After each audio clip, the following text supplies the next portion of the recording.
This is a textbook operation that Nazis used, and they've used it over and over again. America has been suckered in one more time. I don't have to tell you things are bad. Everybody knows things are bad. The dollar buys a nickel's worth. Banks are going bust. Shopkeepers keep a gun under the counter. Punks are running wild in the street, and there's nobody anywhere who seems to know what to do, and there's no end to it. We know the air is unfit to breathe, and our food is unfit to eat.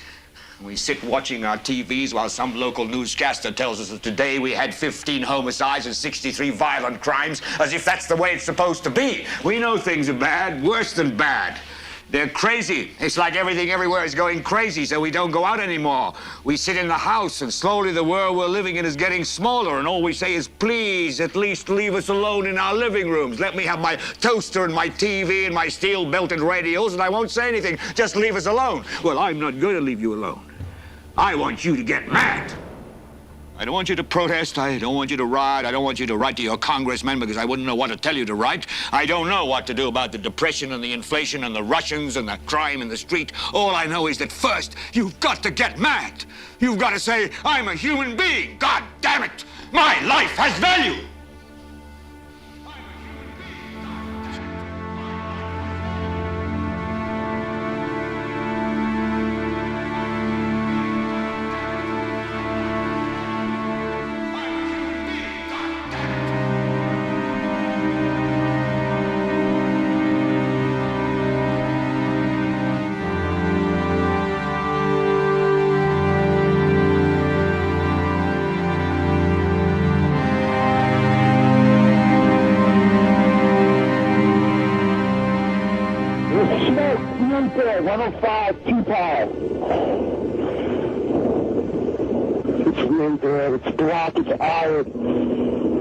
My wife thinks I'm all right. I called her and said I was leaving the building. I was fine, and I'm banged.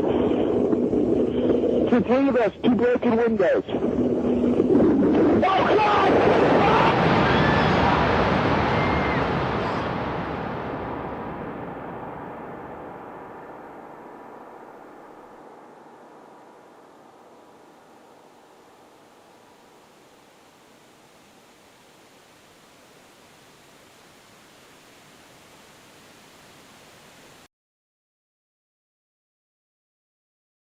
Ladies and gentlemen, the very word secrecy is repugnant in a free and open society, and we are, as a people, inherently and historically opposed to secret societies, to secret oaths, and to secret proceedings.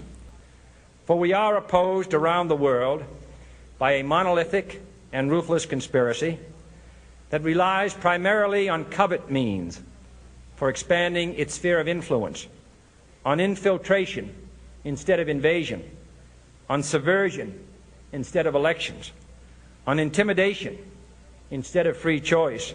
It is a system which has conscripted vast human and material resources into the building of a tightly knit, highly efficient machine that combines military, diplomatic, intelligence, economic, scientific, and political operations.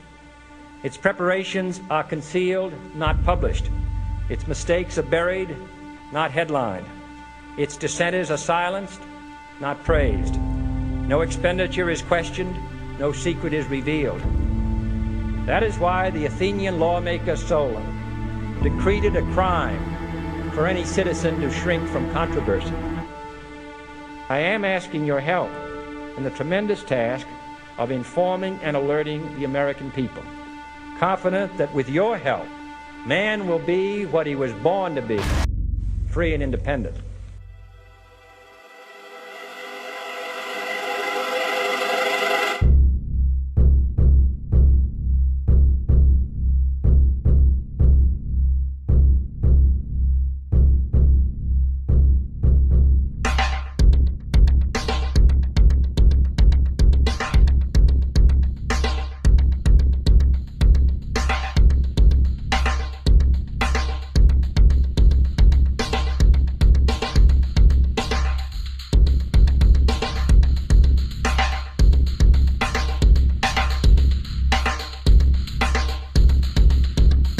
1775, the American Revolutionary War began as the American colonies sought to detach from England and its oppressive monarchy.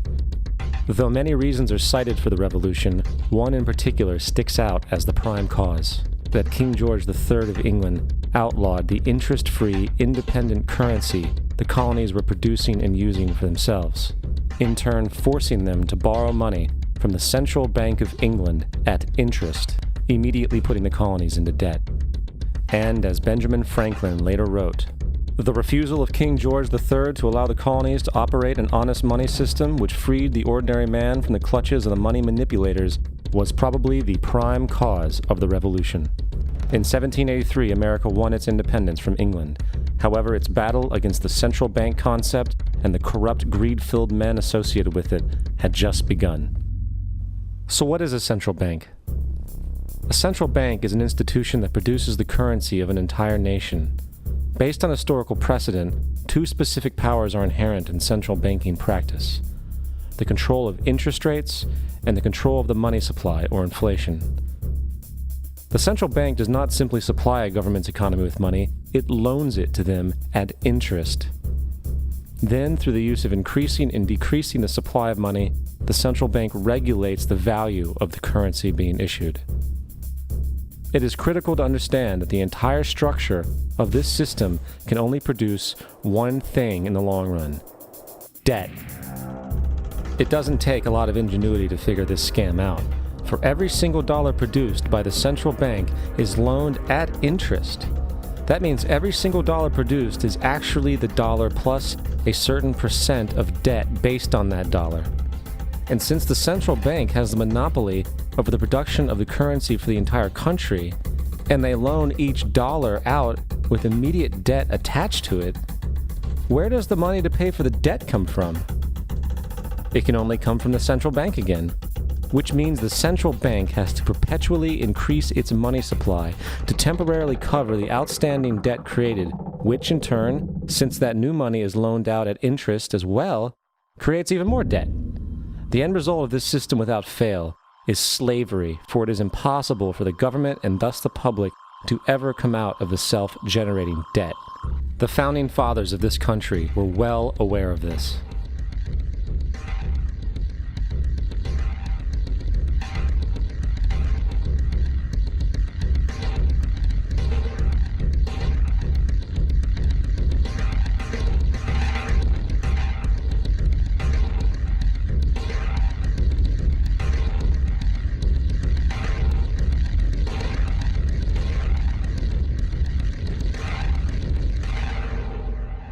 By the early 20th century, the U.S. had already implemented and removed a few central banking systems, which were swindled into place by ruthless banking interests. At this time, the dominant families in the banking and business world were the Rockefellers, the Morgans, the Warburgs, the Rothschilds. And in the early 1900s, they sought to push once again legislation to create another central bank. However, they knew the government and public were very weary of such an institution, so they needed to create an incident to affect public opinion. So, J.P. Morgan, publicly considered a financial luminary at the time, exploited his mass influence by publishing rumors that a prominent bank in New York was insolvent or bankrupt. Morgan knew this would cause mass hysteria, which would affect other banks as well. And it did. The public, in fear of losing their deposits, immediately began mass withdrawals. Consequently, the banks were forced to call in their loans, causing the recipients to sell their property, and thus a spiral of bankruptcies, repossessions, and turmoil emerged. Putting the pieces together a few years later, Frederick Allen of Life magazine wrote, "The Morgan interests took advantage to precipitate the panic, guiding it shrewdly as it progressed." Unaware of the fraud, the Panic of 1907 led to a congressional investigation headed by Senator Nelson Aldrich, who had intimate ties to the banking cartels and later became part of the